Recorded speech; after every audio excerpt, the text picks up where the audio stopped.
Είσαι έξω και θες να πιεις ένα αναψυκτικό. Ξαφνικά βλέπεις μπροστά σου έναν αυτόματο πολιτή.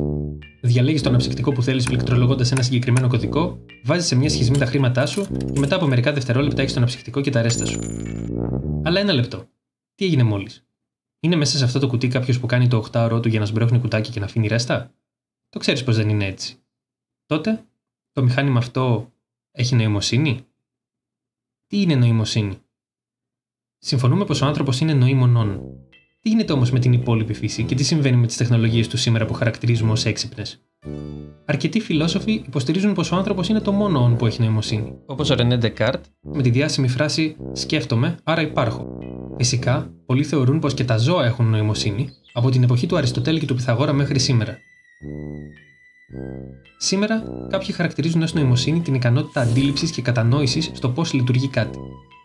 Μια αρκετά ενδιαφέρον ερμηνεία της νοημοσύνης του ανθρώπου που διαφέρει από τα υπόλοιπα όντα είναι πως έχει την ικανότητα να χρησιμοποιεί σύμβολα.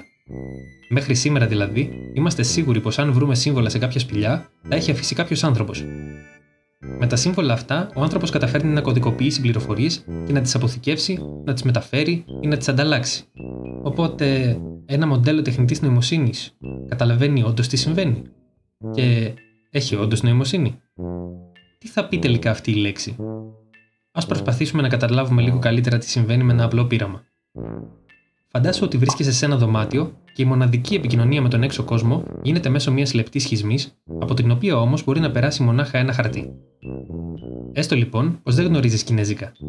Έχεις όμως ένα βιβλίο οδηγό στο οποίο αναγράφονται ορισμένες αντιστοιχίες κινέζικων συμβόλων. Δουλειά σου είναι να λαμβάνεις ορισμένα σύμβολα από τον έξω κόσμο και να επιστρέφεις τις αντίστοιχες απαντήσεις. Αυτά τα σύμβολα είναι ερωτήσεις στα κινέζικα και οι απαντήσεις που επιστρέφεις είναι επίσης στα κινέζικα. Εσύ δεν καταλαβαίνεις ούτε τις ερωτήσεις ούτε τις απαντήσεις. Παρ' όλα αυτά, όλοι σου οι πελάτες είναι ευχαριστημένοι. Αυτό το παράδειγμα διατυπώθηκε από τον φιλόσοφο John Searle και είναι γνωστό ως το εγχείρημα του κινέζικου δωματίου ή απλώς το κινέζικο δωμάτιο.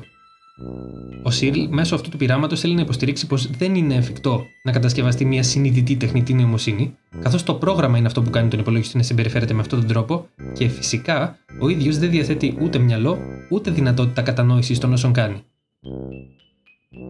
Άρα ας μιλήσουμε λοιπόν για τον ελέφαντα στο κινέζικο δωμάτιο. Τα AI chats. Όντως, όταν ρωτάμε κάτι σε κάποιο από αυτά, μας απαντάει σαν να καταλαβαίνει τι ρωτήσαμε. Παρ' όλα αυτά, η μίμηση αυτή της ανθρώπινης γλώσσας δίνει την εντύπωση της αντίληψης, ενώ στην πραγματικότητα είναι μια αυτοματοποιημένη μαθηματική διαδικασία.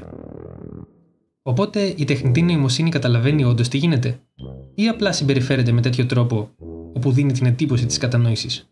Η διαφορά μας με έναν υπολογιστή στο κινέζικο δωμάτιο είναι ότι αυτός θα δοκιμάσει αστραπιαία όλες τις απαντήσεις μέχρι να βρει αυτή που θέλει. Θα είναι αλάνθαστος και αν του ζητήσει να το κάνει 100 φορές, θα το κάνει 100 φορές. Ενώ ένας άνθρωπος θα αργήσει λίγο να βρει τη σωστή απάντηση, υπάρχει περίπτωση να μην είναι σωστή και μετά από κάποια στιγμή θα κουραστεί ή θα βαρεθεί.